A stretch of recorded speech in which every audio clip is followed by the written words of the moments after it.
আসসালামু আলাইকুম। আমি ডাক্তার নাজমুল। আজকে আপনাদের সাথে একটা বাছুরের গুরুত্বপূর্ণ রোগ নিয়ে আলোচনা করব।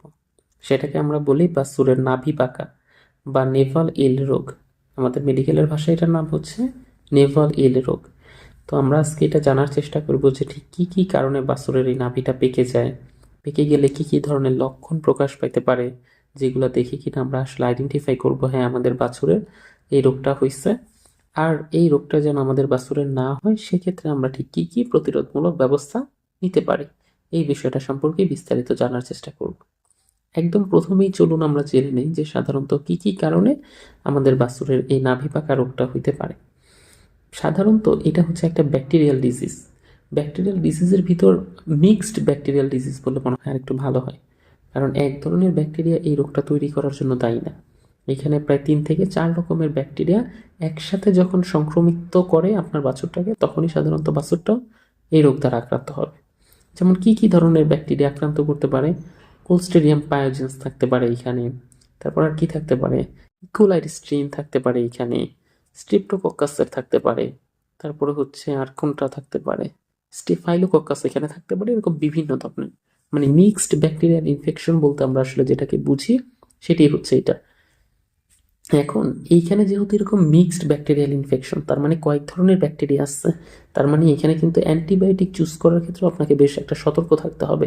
ব্রড স্পেকট্রাম যে অ্যান্টিবায়োটিকগুলো আছে সেগুলোকে সবসময় চুজ করতে হবে এই জায়গায়। তাহলে আমরা প্রথমেই আলোচনা করে নিলাম যে ঠিক কী কী কারণে এটা হয়। আর এই রোগটা হওয়ার আরেকটা খুব মেইন কারণ হচ্ছে, আপনি ধরেন যে একটা বাছুর জন্মাইছে, জন্মানোর পর আপনি একটু ভেজা স্যাঁতসেঁতে একটা স্থানে রাখছেন, ওর নাভিটা কাটছেন ঠিক আছে, কিন্তু কাটার পর একটু ভায়োডিন বা জীবাণুনাশক দিয়ে ওটাকে পরিষ্কার করে দেন নাই। এরকম কন্ডিশনগুলো যদি আপনি রেখে দেন, যে স্যাঁতসেঁতে ভেজা স্থানে যেখানে একটু পানি আছে, তারপরে নাভিটাও সুন্দর মতো কাটেন নাই, কাটলেও হচ্ছে ওই জায়গাটা পরবর্তীতে একটু ভায়োডিন দিয়ে পরিষ্কার করে দেন নাই, ওই জায়গায় জীবাণু ঢোকার একটা সংক্রমণ হওয়ার চান্স আছে।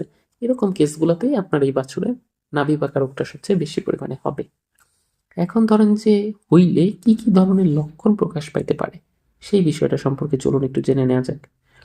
প্রথমেই আপনার বাছুরের দেখবেন কি যে প্রথম 2-3 দিনে সেরকম কোনো লক্ষণ প্রকাশ পাবে না, কারণ জীবাণুটা তো ওই নাভির ওই ছিদ্রপথ দিয়ে ঢুকতে হবে, ব্লাড পর্যন্ত এটাকে যাইতে হবে, তারপরে না এটা বিভিন্ন ধরনের লক্ষণ প্রকাশ করবে। এই জন্য বাছুর জন্মের পর 3 থেকে 5 দিন দ্যাট ইজ নর্মাল, একদম ও স্বাভাবিক আছে, সব কিছুই নর্মালি করতেছে, মায়ের বুকের দুধ খাইতেছে, কোনো ধরনের সাইন সিমটম নাই। তারপর একদিন আপনি হঠাৎ করে দেখবেন কি ওর 105 থেকে 106 ডিগ্রি ফারেনহাইট পর্যন্ত জ্বর চলে আসছে, এবং এই জ্বরটা আসার পরে ওর শরীর পুরো কাঁপুনি দিতেছে। মানে এত ছোট বাচ্চার যখন এত বেশি পরিমাণে জ্বর চলে আসে তখন নর্মালি আর থাকতে পারে না।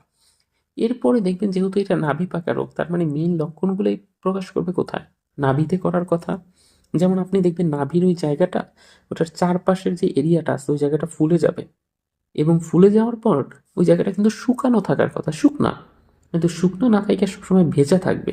এবং আপনি যখন একটু হালকা টিপ দিয়ে ওই যে ফুলে যাওয়াতে একটু টিপ দিচ্ছেন ওই জায়গাটার আশপাশে, তখন দেখবেন ওই জায়গাটা প্রচণ্ড পরিমাণে ব্যথা হইতেছে, ও আলাদা একটা ব্যথা ফিল করতেছে। এবং নাভিতে চাপ দিলে প্রথম দিকে এটা শক্ত শক্ত লাগবে, তারপরে একটু গরম ফিল করবেন, আর আস্তে আস্তে যখন এটার ভিতরে পুজ তৈরি হয়ে যাবে বা ইনফেকশনটা তৈরি থাকবে, তখন এই জায়গাটায় চাপ দিলে একদম নরম ফিল হবে। বুঝতে পারছেন? প্রথম দিকে কিরকম লাগবে? শক্ত। তারপরে যত আস্তে আস্তে সময় যাবে তত আস্তে আস্তে এটা নরম হয়ে উঠবে। এখন যখন নরম হয়ে গেল, দেখেন আমি কিন্তু একদম ঘটনাক্রমে বলতেছি, মানে এটা আপনার মনে রাখতেও কিন্তু সুবিধা হবে, যে যখন এরকম নরম হয়ে গেছে তখন তো ভিতরে যেহেতু পুজ আসছে, তার মানে এখন পুজ বের হবে। পুজটা একদম গাঢ় হলুদও হইতে পারে বা হালকা একটু লাল লাল আভাও দিতে পারে। এরপরেও ধরেন যে আপনি ঠিক হইলেন না, মানে আপনি এটা পরিষ্কার পরিচ্ছন্ন করলেন না, বা হচ্ছে ট্রিটমেন্ট প্রোটোকল যেটা শুরু করার এটা শুরু করলেন না, তখন দেখবেন এই পুজের ভিতর পোকা হয়ে গেছে, কারণ এটার উপর গিয়ে মাছি বসবে, মাছি ডিম পারবে, মাছিটা যখন ডিম পারছে তখন এটার উপরে খুব সুন্দর মতো পোকার সৃষ্টি হয়েছে। এখন এতগুলা কন্ডিশন যখন বাসের উপরে চাইতেছে ওর উপর দিয়ে, তখন তো আর বাসুর নর্মাল থাকবে না। ওর দেখবেন যে খাবার দাবার তখন সব একদম বন্ধ করে দিচ্ছে, দেখবেন যে আস্তে আস্তে দুর্বল হয়ে শুয়ে পড়ছে, ঘাড়টাকে বাঁকিয়ে ফেলতেছে। এবং এই টাইমে একটা মেইন প্রধান সমস্যা হচ্ছে কি, বাছুরটা দাঁড়াইতে পারে না। দাঁড়াইতে পারে না কেন আবার? কারণ ওর জয়েন্টে জয়েন্টে ব্যথার সৃষ্টি হয়, ওই ব্যথার থেকে ও আর মানে সোজা করে দাঁড়াইতে পারে না। অনেক সময় তো এরকম অনেকগুলো আমি কেস পাইছি, যেগুলোতে দেখা যায় যে জয়েন্টটা একদম ফুইলা মনে হইতেছে পানি এসে একদম পুরো ফুলে গেছে। এরকম কেসগুলো আপনি দেখতে পারবেন। তো এই জায়গাগুলো যখন আপনি দেখবেন যে বাছুরটার গিরাগুলো ফুলে গেছে, খোঁড়ায় খোঁড়ায় হাঁটতেছে, তখনই আপনি উপরোক্ত লক্ষণগুলোর সাথে মিলাইলেই বুঝে যাবেন যে ও তার মানে এটা তো বাছুরের নাভি পাকা বা নেভাল এল রোগ। এখন যাতে আমাদের এই বাছুরগুলো কখনো এটাতে আক্রান্ত না হয়, তাহলে আমরা কি কি পদক্ষেপ এখানে নিতে পারি? যেমন আপনাকে ও যখন জন্ম নিবে তখন থেকেই সতর্কতা অবলম্বন করতে হবে। জন্মের সময় আপনি যখন ওর নাড়িটা কাটবেন, ওই নাড়ি কাটার সময় খেয়াল রাখবেন যে জীবাণুমুক্ত একটা ব্লেড দিয়ে কাটবেন, বা আগে ওই ব্লেডে একটু ভায়োডিন মিশিয়ে নেবেন, নিয়ে তারপরে নাভিটা কেটে যে জায়গাটা কাটছেন ওই জায়গায় আরেকটু ভায়োডিন দিয়ে চারপাশে পরিষ্কার করে দিবেন। তাহলে দেখবেন যে এটা হবে না। আবার এরকম ভাবে ধরেন যে আপনি করছেন, অনেকে এসে বলে স্যার করলাম তো এগুলো, কিন্তু তারপরেও তো হয়ে গেল। আরে করার পর তো যত্ন নিতে হবে। এই জায়গাটা দেখবেন প্রথম দিন বা 2-1 দিন পরে যখন শুকানোর জন্য টান ধরবে, তখন ওই জায়গাটা চুলকাবে। এখন যখন চুলকাবে তখন ও কিন্তু জিহ্বা দিয়ে চাটাচাটি করবে। আর এই যে জিহ্বা দিয়ে চাটাচাটি করে ওই জায়গাটা ভেজা ভেজা রাখতেছে, আমাদের মুখে কিন্তু অনেক ধরনের ব্যাকটেরিয়া আছে। ওই ব্যাকটেরিয়াগুলো ওই জায়গায় গিয়ে ওই মিক্সড ইনফেকশন ঘটানোর জন্য আরো চান্স করে দেয়। এই জন্য আপনি একটা বিষয় ফলো করবেন যে এরকম ভাবে প্রত্যেকদিন চেষ্টা করবেন একটু ভায়োডিন দিয়ে ওই জায়গাটা পরিষ্কার করে রাখা, আর ও যেন কোনোভাবে না চাটে এই বিষয়টা একটু খেয়াল রাখবেন। তারপরে ওর জন্মের পর একটা পরিষ্কার পরিচ্ছন্ন পরিবেশে রাখবেন। সাথে সাথে পরিবেশগুলো এই মিক্সড ইনফেকশনের জন্য খুব একটা প্রভাবক হিসেবে কাজ করে। আপনি যদি একটা পরিষ্কার পরিচ্ছন্ন পরিবেশে রাখেন, তাহলে দেখবেন আর সেরকম সমস্যা হচ্ছে না। আর একদম মোস্ট ইম্পর্টেন্ট যে টপিকটা, আপনি ওকে জন্মের পর পরই মায়ের বুকের যে শাল দুধটা পাওয়া যায় সেই শাল দুধটা খাওয়াবেন। ওটাকে আমরা আমাদের মেডিকেলের ভাষায় বলি কোলস্ট্রাম। তো কোলস্ট্রামটা যখন খাওয়াইতেছেন তখন ওর ভিতরে একটা আলাদা ইমিউনিটি ডেভেলপ করতেছে, মানে ওইটা ওর রোগ প্রতিরোধ ক্ষমতা বাড়াইতেছে। তখন দেখা যাবে যে এই নেভাল ইলের বিরুদ্ধে ওর ফাইট করার একটু সুবিধা হয়েছে।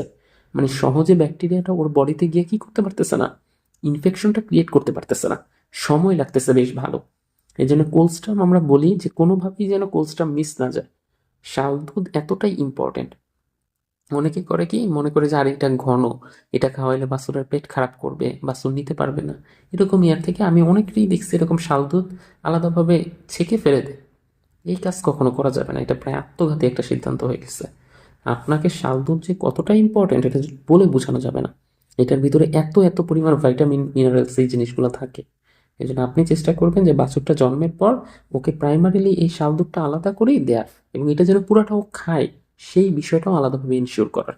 যদি এই জায়গাগুলো একটু ফোকাস করতে পারেন, তাহলে দেখবেন যে আপনার বাছুরের এই নাভি পাকা, মানে ওই যে প্রত্যেকদিন পায়োডিন দিয়ে যখন পরিষ্কার করে রাখতেছেন, শাল দুধ খাওয়াইছেন, একটা জীবাণু মুক্ত ব্লেড দিয়ে যখন ওই নাভিটা কাটছেন, এই কয়েকটা বেসিক কাজ করতে পারলে কখনই আর আপনার ফার্মে এই নাভি পাকা বা নেভালিলের সমস্যাটা হবে না।